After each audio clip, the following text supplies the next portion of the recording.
विश्व के एक महान औघड़ कंठूराम औघड़ से काठमांडू में मेरी मुलाकात। उन दिनों मैं काठमांडू यात्रा में था। वहाँ से मैं मुक्तिधाम की ओर जंगल से जा रहा था तो एक पेड़ के नीचे विशाल औघड़ बैठे थे। मेरे साथ मेरे गुरु भगवान श्री राम औघड़ के दूसरे नंबर के शिष्य और भूतेनंदन सरस्वती औघड़ कई हम लोग जा रहे थे। देखा वो पेड़ की डगाल पे बैठ के साधना कर रहा है। मचान बनाया हुआ था, हम लोगों ने उसके दर्शन किए, चिल्लाया, बोले जाओ तुम कोई साधना सीखनी तो बता देता हूँ। मोनानंद सरस्वती औघड़ वो पेड़ के नीचे से उतरा।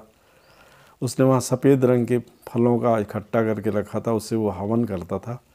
पास में जहरीले जीव जंतु भी घूमते रहते थे। हमें ले कुटिया में बैठाला उसने और उसने बोला कि ये मंत्र का यदि तू जाप करता है तो तुझे सारी यक्षिणियाँ एक साथ सिद्ध हो जाएंगी।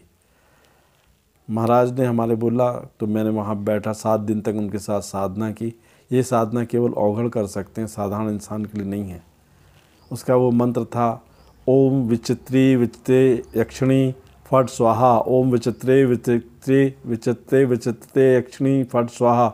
इसका 21,000 जाप मैंने निर्जला 7 दिन में रह के किया और उस यक्षिणी के दर्शन किया और उन्होंने मुझे आशीर्वाद दिया। मैं कहना चाहता हूँ कि औघड़ों के पास वो ताकतें होती हैं जो मृत्यु से नहीं डरते हैं। औघड़ वो होते हैं जो संसार को छोड़ के एक निर्जीव स्थान पर पड़े रहते हैं। वो भूत भविष्य वर्तमान जानते हैं। जिनके ऊपर उनका आशीर्वाद रहता है वो सर्वश्रेष्ठ बनते हैं और संसार में जिनके ऊपर उनका आशीर्वाद होते हैं वो बहुत आगे बढ़ते हैं। मेरा कहना है कि औघड़ों से डरो मत, उनका आशीर्वाद प्राप्त करो। वे जानते हैं कि मृत्यु क्या होती है। मैंने अपनी स्पीचेज में यही बोला है कि जिस व्यक्ति को मृत्यु ज्ञान हो जाता है वो संसार में अपनी शुद्ध आत्मा को प्राप्त करके परमात्मा में लीन हो जाता है। हम आए काय के लिए हैं? परमात्मा से मिलने के लिए। हमें ये नहीं भूलना है कि औघड़ों ने अपनी ज़िंदगी अपने परिवार को छोड़ के इसलिए लगाई है क्योंकि वो संसार का कल्याण कर सकें। मैंने वो साधना सीखी, मुक्तिधाम गया, उसके बाद वहाँ भगवान शिव के विचित्र रूप जो हैं काठमांडू में उसका दर्शन किया, पार्वती शिवलिंग के दर्शन किए।